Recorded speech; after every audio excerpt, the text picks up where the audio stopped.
तर केंद्रीय गृहमंत्री अमित शहा रायगड किल्ल्यावरती येत आहेत। या दौऱ्यामध्ये ते खासदार सुनील तटकरेंच्या सुतारवाडी या निवासस्थानी भेट देणार आहेत आणि या भेटीमुळे रायगडच्या पालकमंत्रीपदावरती परिणाम होणार अशी चर्चा सुरू झाली आहे। तर या भेटीकडे राजकीय दृष्टीने पाहू नका असं तटकरे म्हणालेत।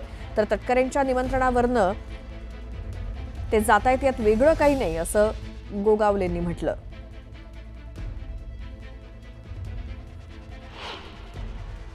परवाची भेट ही अतिशय वेगळ्या कारणासाठी आहे। छत्रपती शिवरायांना अभिवादन करण्यासाठी देशाचे गृहमंत्री त्या ठिकाणी येतात। त्यांच्या या भेटीचा कुठलाही राजकीय अनवर्त्य होऊ नये, काढू नये अशी माझी विनंती आहे। वाटत नाही काय आहे, कारण त्यांना निमंत्रित केले आणि त्यांनी होकार दिला। आता होकार दिल्यानंतर त्यांना जाणं क्रमप्राप्त असल्यामुळे ते जात असतील। तिथे गेले म्हणजे काय त्यांचं झालं असं होणार नाही। परंतु जे रायगडवर येत आहेत त्याचं आम्ही पहिलं स्वागत करतो अमित भाईंचं। पुढची बातमी आहे, नारायण राणे हे केंद्रीय मंत्री असताना त्यांना अटक केलेला क्षण हा आजही माझ्या मोबाईलमध्ये मी सेव्ह करून ठेवलाय। ज्या दिवशी परतफेड करेन त्या दिवशी ते डिलीट करेन, कुणाला सोडणार नाही असा इशारा मंत्री नितेश राणेंनी दिलाय। नारायण राणेंच्या वाढदिवशी त्यांनी हे वक्तव्य केलंय। नारायण राणे केंद्रीय मंत्री झाल्यानंतर आणि उद्धव ठाकरे यांच्याबद्दल आक्षेपार्ह विधान केल्याप्रकरणी जेवणाच्या ताटावरून उठवून त्यांना अटक करण्यात आली होती आणि त्याची परतफेड करणार असं निलेश राणे म्हणाले।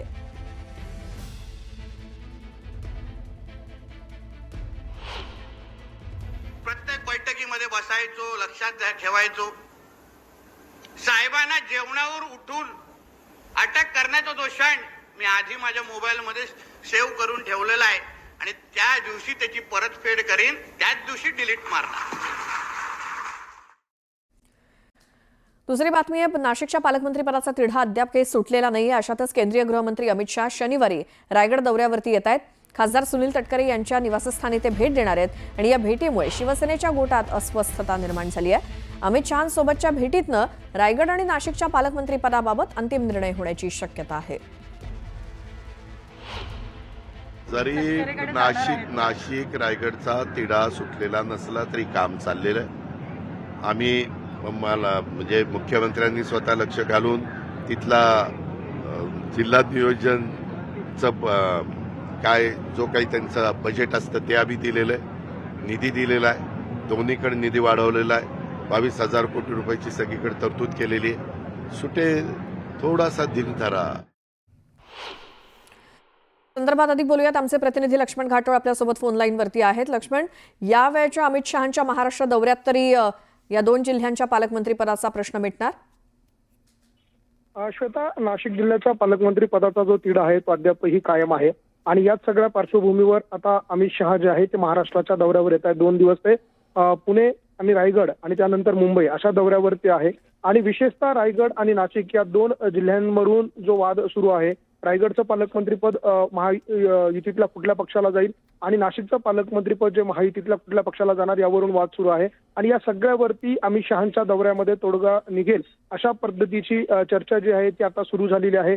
अमित शहा येतील आणि त्यानंतर त्यांची तटकरेंच्या निवासस्थानी देखील सदिच्छा भेट आहे, त्या ठिकाणी डिनर डिप्लोमसी देखील होणार आहे आणि या सगळ्या पार्श्वभूमीवर अमित शहा हे रायगड आणि नाशिक या 2 जिल्ह्यांच्या पालकमंत्री पदावरून तोडगा काढू शकतील का, याच्यावरती निर्णय देऊ शकतील का, हे सगळं बघणं महत्त्वाचं आहे। कारण नाशिक जिल्ह्याचं पालकमंत्रीपद सुरुवातीपासून भाजप त्यासाठी आग्रही आहे। नाशिक जिल्ह्याचे माजी पालकमंत्री गिरीश महाजन यांच्याकडे पालकमंत्री पदाची जबाबदारी देखील देण्यात आलेली होती, त्यांना पालकमंत्री म्हणून नियुक्ती देखील देण्यात आलेली होती। मात्र काही तासातच गिरीश महाजन यांची नियुक्ती जी आहे ती थांबवण्यात आलेली होती आणि त्यावरून नाशिक जिल्ह्याच्या पालकमंत्री पदाचा तिढा जो आहे तो अद्यापही कायम आहे। अशा सगळ्या परिस्थितीमध्ये आता जी अमित शहा यांचा जो काही रायगडचा दौरा होतोय या दौऱ्यामध्ये तरी या पालकमंत्री पदाचा तिढा सुटेल अशा प्रकारची अपेक्षा जी आहे ती व्यक्त केली जाते।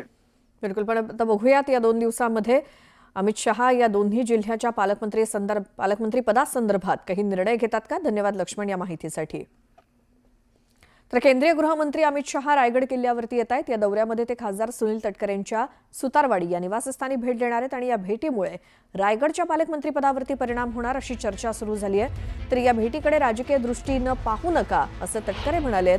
तर तटकरेंच्या निमंत्रणावरनं ते जात आहेत, यात वेगळं काही नाही असं गोगावलेंनी म्हटलं.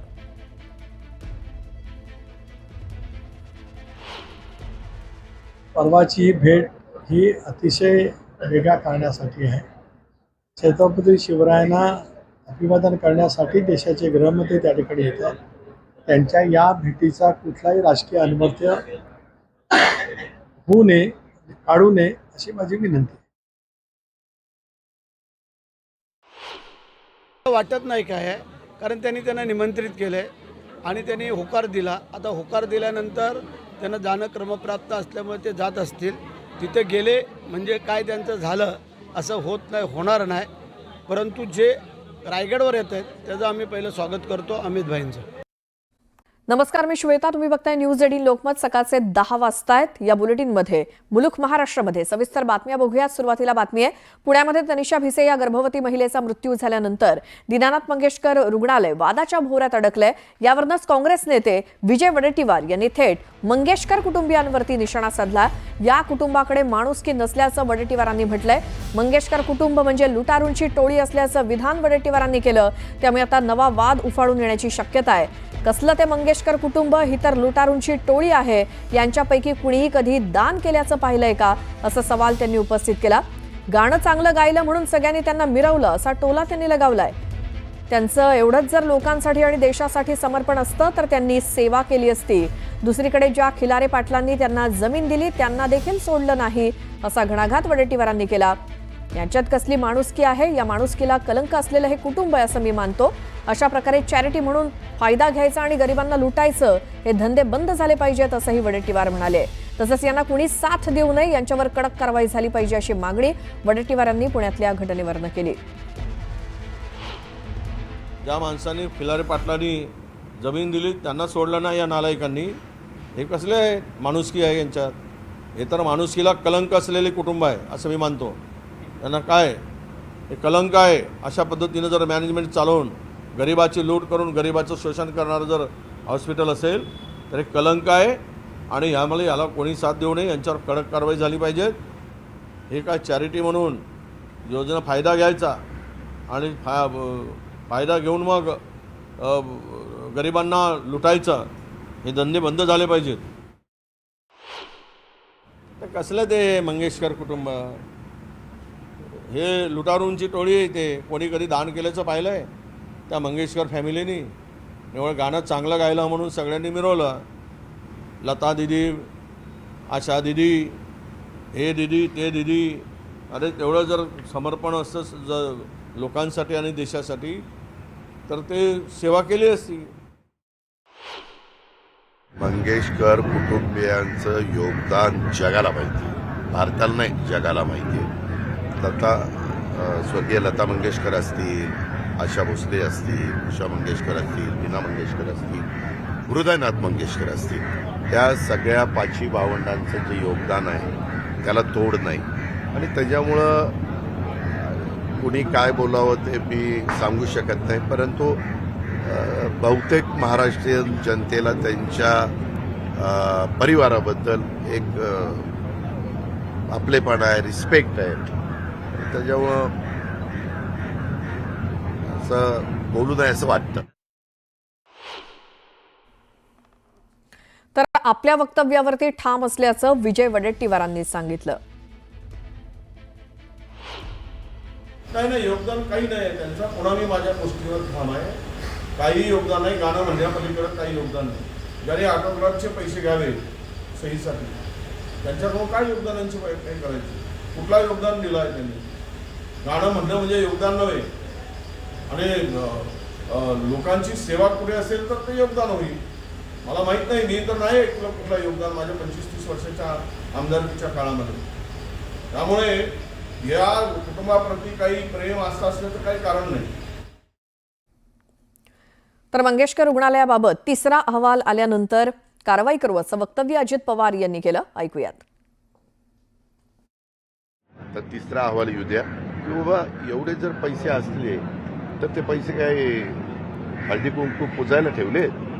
ते जनतेच्या करता आहेत ना. आता त्याच्यामध्ये असंही ठरलेलं आहे, म्हणजे चर्चा झालेली आहे की हे जे काही हॉस्पिटल आहेत त्याच्यामध्ये जे आपल्या चॅरिटी कमिशन चॅरिटेबल ज्या हॉस्पिटल आहेत तसा उल्लेख करायचा की जेणेकरून जनतेला नागरिकांना पण कळलं पाहिजे. महानगरपालिका का निर्माण आहे? 7 तारखेला अमित शहांचा दौरा आहे, अजूनही तिकडच्या पालकमंत्रीचा तिढा सुटलेला नाहीये. तर काळजी करू नका. जरी नाशिक रायगडचा तिढा सुटलेला नसला तरी काम चाललेलं आहे. आम्ही मला म्हणजे मुख्यमंत्र्यांनी स्वतः लक्ष घालून तिथला जिल्हा नियोजनचं काय जो काही त्यांचं बजेट असतं ते आम्ही दिलेलं आहे, निधी दिलेला आहे, दोन्हीकडे निधी वाढवलेला आहे. 22,000 कोटी रुपयाची सगळीकडे तरतूद केलेली आहे. सुटे थोडासा धीर धरा, धीरे तटकरेंकडे जाणार आहे का? अमित शहा तटकरेंकडे जाणार आहे. हो, आम्ही अमित शहांना अशी विनंती केली होती, आपण जर मुंबईत असाल तर यावेळेस माझ्याकडे तुम्ही भोजनाच्या करता यावं आणि तुम्ही जर तिथंच म्हणजे रायगडच्या परिसरात असाल तर आमचे प्रांताध्यक्ष खासदार सुनील तटकरेंच्याकडे यावं. तर त्यांनी तिथंच ते असल्यामुळं, कारण मला मुंबईतनं आले असते तर मग मी त्यांना विनंती केलेली होती, परंतु ते पुण्यावरून जाणार असल्यामुळं आता सुनील तटकरेंच्याकडं तटकरे साहेबांनी अमित भाईंना निमंत्रण केलेलं आहे. सीएमला, दोन्ही डीसीएमला, नंतर त्या भागातले मंत्री यांना त्यांनी आमचे गोगावले साहेबांना, त्याच्यानंतर उदय सामंत साहेबांना असं सगळ्यांना निमंत्रित केलेलं आहे आणि भोजनाचा कार्यक्रम बारामती तालुक्यात एक घटना घडली. कोराळे गावामध्ये एका 10वीत शिकणाऱ्या मुलीने आत्महत्या केली. मुलांच्या त्रासाला गुन्हा देखील दाखल आहे. मी त्याबद्दल माहिती घेतो आणि नक्की काय त्याच्या पाठीमागची पार्श्वभूमी आहे, काय वस्तुस्थिती आहे, त्याच्या खोलात जाऊन मुलांनी मुलींनी पण लगेच इतका छोट्या छोट्या गोष्टीच्या करता मनाला लावून घेऊ नये आणि आत्महत्येपर्यंतचं पाऊल उचलू नये. कारण शेवटी ज्या आईवडिलांनी त्या मुलाबाळांना वाढवलेलं असतं, शिक्षण दिलेलं असतं, संस्कार केलेले असतात, त्या आईवडिलांना काय वेदना होत असतात हे ज्या त्या आईवडिलांनाच माहिती. आणि त्याच्यामुळं काही जर असतं तर मी तर बारामतीला अनेकदा सांगतो, महाराष्ट्राला सांगेन, असं कोणी करत असेल तर ताबडतोब तुम्ही आमच्याशी संपर्क साधावा. आम्ही इतके टेलिफोन नंबर दिलेले आहेत, महिलांच्या करता दिलेले आहेत, मुलींच्या करता दिलेले आहेत, पोलिसांच्या करता वेगळे, जनरल पब्लिकच्या करता दिलेले आहेत, अँब्युलन्सच्या करता दिलेले आहेत. या सगळ्या सुविधा का देतो? का तर कायदा सुव्यवस्था चांगली राहावी, प्रत्येकाला इथं सुरक्षित वाटलं पाहिजे अशा पद्धतीनं आमची पोलीस यंत्रणा काम करत असते. आणि ते काम करताना त्यांना जे काही इन्फ्रास्ट्रक्चर तयार करून द्यायचं असतं ते करण्याचं काम सरकार करत असतं. जयदादांचा काल साखरपुडा झाला, सगळं कुटुंब पवार कुटुंब एकत्र दिसलं, सगळं आनंदाचं वातावरण होतं. महाराष्ट्राला प्रश्न पडला की पार्थदादांचं कधी, कारण वयानं ते मोठे आहेत ना. काय आहे आता, जयनी त्याचं ठरवलं, पार्थनी ठरवलं की पार्थचं करू. मनेश्वर रस्त्याचं काम कधी चालू होईल? मनेश्वर रस्त्याचं काम तातडीनं चालू होईल, सूचना दिलेल्या आहेत. सीओशी बोललोय, म्हसे म्हणून PMRDAचे प्रमुख आहेत त्यांच्याशी बोललोय, डुडी कलेक्टरशी बोललोय. त्यांना म्हणलं 600 मीटरचा रस्ता आहे, आता परत कुणालाही तिथं उपोषण करण्याची पाळी येता कामा नये. माझ्या बहिणीला पण येता कामा नये आणि इतर कुठल्या नागरिकांना पण येता कामा नये. आता तो रस्ता झालाच पाहिजे, त्या कामाला यंत्रणेला लावलेलं आहे. निधी कमी पडून दिला जाणार नाही. मी त्यांना सांगितलं, निधी जर DPC मधनं पाहिजे असेल तर DPC मधनं देतो, PMRDA मधनं देखील निधीची तरतूद केलेली आहे, जिल्हा परिषदेमधनं पाहिजे असेल तर तिथनंही देण्याच्या सूचना COला दिलेल्या आहेत. आणि काल शेवटी मी असं ठरवलेलं आहे की PMRDA आता ते काम तातडीनं सुरू करेल आणि भक्त ज्यांना बन्नेश्वरचं दर्शन घ्यायचं असेल त्या भाविकांना, तिथल्या रहिवाशांना आता त्रास होणार नाही अशाबद्दलची काळजी सरकार म्हणून आम्ही घेतो.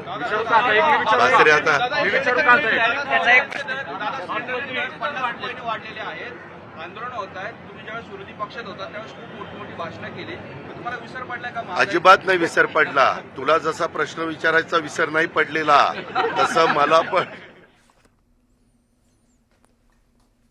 तर पुण्यामध्ये अजित पवार बोलत होते. आणि त्यांनी पत्रकारांनी विचारलेल्या बऱ्याचशा प्रश्नांसंदर्भात काही उत्तरं दिली आहेत. उपमुख्यमंत्री अजित पवार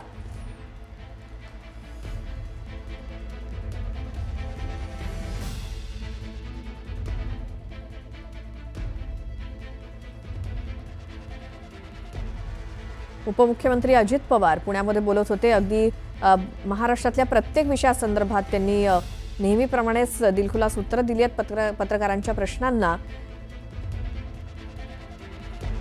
पुण्यातील वैद्यकीय क्षेत्रासंदर्भात, त्याचसोबत रायगडचं पालकमंत्रीपद असेल किंवा महाराष्ट्रातल्या इतर बऱ्याच अशा मुद्द्यांवरती अजित पवार यांनी बराच वेळ पत्रकारांशी संवाद साधला.